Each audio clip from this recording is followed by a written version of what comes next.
and Kiki area fans. We'll start with an opening statement from Coach, and then do take questions. Just raise your hand, and I'll call on you for questions.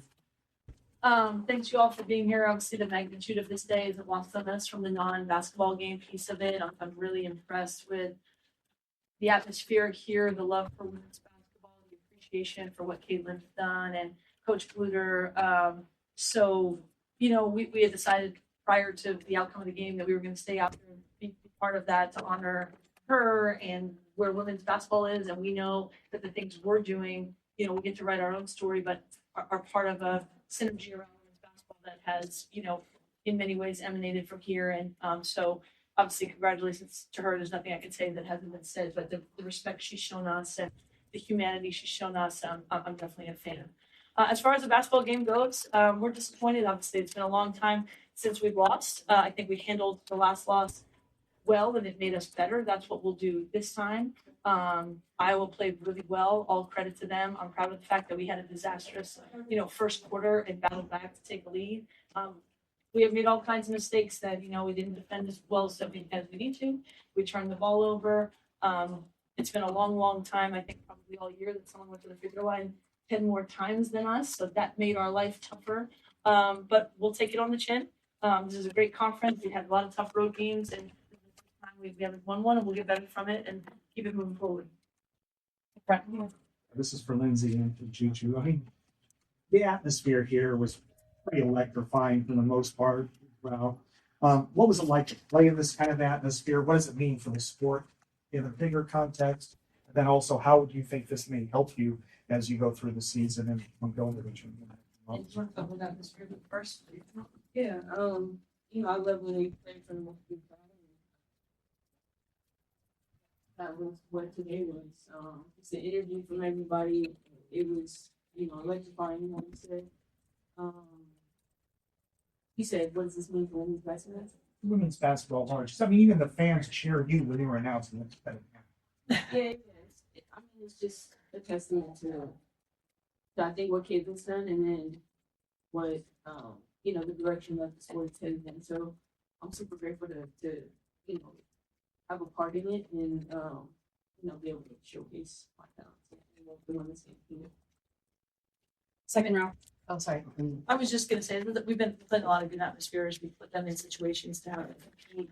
This is the first time everyone was in their seat to go before the game.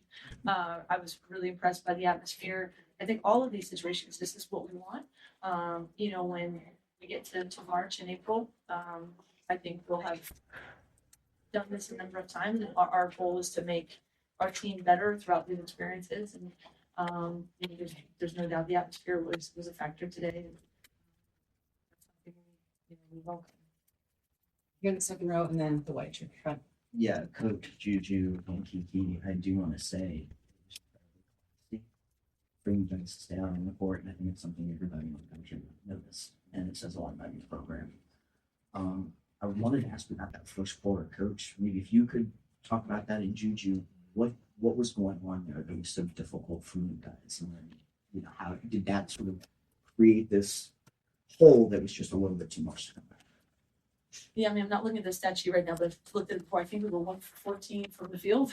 That's not going to win, a lot of games. I thought we gave up some early threes that the crowd was already going to be electric, but we certainly invited them to the party. What we tried to say about this day was we didn't shy away from this moment for Caitlin, but we tried to make the 40 minutes about 2025 Iowa against 2025 USC, and we let them feel good on the offensive end, and we really, struggled to get the looks we wanted to, and then we got good looks for them to drop, right?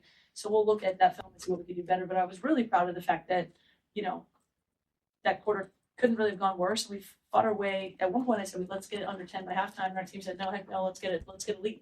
And that's what we did. So, that ended up sort of being the difference in the game. But once we evened it out, we needed to get stops in that second half. We needed to be able to keep them off the free throw, attack that zone a little bit better. And those are things, again, that we'll grow from, and work better.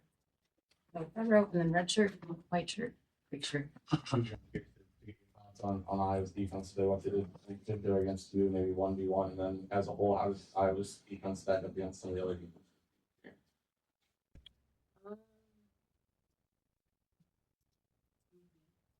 I think, like other teams, they kind of, they will always send me to look more at me.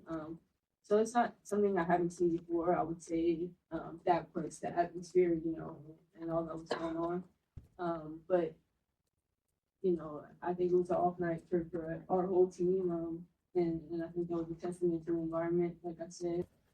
But we fought our way back and came up short, and they couldn't. Right here, right. Yeah, so a question for Juju. My co-writer actually pointed out that tonight you had last year's 3 points per game leaders all in the same building. You had Caitlin with her jersey, you had you, and you had Lucy Olson, who was third last year. So why don't you just talk me through a little bit what that's like? You're playing at such a high level, in such a versatile position. You had 27 points to your name tonight. I think I don't really think about that. I think I'm always grateful to be surrounded by great players. I think it was just a matter of kind of doing what the team needed me to do and trying to make up in that area. So that's always my priority. But when you kind of look out, grateful to kind of be in the same space with players like Caitlin and Olsen. For Juju and for Lindsay. Juju, do you ever think, I mean, the trajectory that you're on points wise is close to what Caitlin is ahead of what Caitlin did her first 2 years.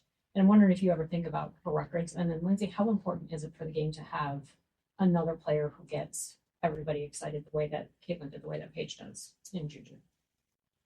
I don't really think about it that often. I think I just try to maximize every game and going with the same mindset of, trying to do what I can do the best of my ability. I think the ultimate goal is to win, and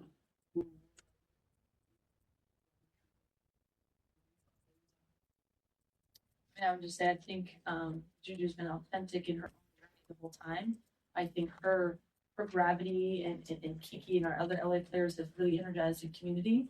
I think it's neat that we have players from LA, two smart, talented, beautiful African American women that have people that look like them can look up to them too, and they're on an authentic journey. And Caitlin, obviously, opened the door to so many new basketball fans. And I don't think we really ever compared Juju or Kiki or our team to Caitlin in that way. But this progress for women's basketball, I want them to be able to do it and write their own story. And obviously, the attention on it is something that they've stepped into and handled it really well. And I don't think women's basketball is going to turn back. Right here. Just for anyone, Lucy Olson scored 23 in the second half. She's got such a unique mid-range game. How difficult was that on you? Yep. I mean, she's a really talented scorer. I actually think her numbers this year sort of belie her ability. She cooked tonight, right? And we know she's capable. She had a really great game at Washington too, but I think she's really finding her rhythm. It's hard when you come to a new program and you kind of have to figure it out. But I thought, we were on our team about giving up too many 3-point attempts in the first half. And I thought we really tried to take away the 3-point line. And then they just drove it right at us in the second half. Again, they got to the free throw line. How many times in the second half? 20 times in the second half. They were the aggressors. I think she got to her spots a little too comfortably. Certainly our ability not to have Kennedy Smith on her maybe as much as we wanted because of her trouble impacted it. But we just didn't do a good enough job defensively. And she's so bouncy that if she gets to her spot, her pull-up's going to be uncontested even if you have a body between her. She's a really good player, and they capitalized on that tonight. Here in the blue. And then there. This question is for Juju and Kiki. Your coach mentioned that the crowd noise sort of played a factor in all this. I think I had it at 110 decibels a couple times. From your perspective, actually being on the court, what sort of an effect does a hostile, road environment have on your ability to play the game? I think we, as Juju said, we like playing in these environments. We've had 3 other big games with loud crowds like this. I think for us, it's just remaining together and sticking together, coming together in huddles and just talking about things. It was really loud in here, so it was hard for us to hear. So that's something that we were trying to be better at, is just communicating. But I think these are great environments for us to play in. Right here. Juju, you had said after the Notre Dame loss that loss gave you all a chip on your shoulder. What is this loss going to do for you guys? I think that's all we could really do. So much to learn and build off of every game, especially a loss, it kind of hits different. We'll go over there, and then last question here. Juju, just to be on the sideline to watch the reception and like hearing someone you're obviously probably chasing and looking up to. What was that moment like for you? Oh, it was great. Just to see the love that she gets from our community and everybody in the stands. Like you said, I'm a big fan of her, so to see her here, Last question. Juju, during the game, there was a young fan who was interviewed who had a sign that said, "I want to be like Juju." What does that mean to you? Oh, it's great. You know, in the stands full of 22 and it's cool to see, you know, I get some love as well. But no, tonight was all about her and to see my supporters as well. That was Thank you, everyone.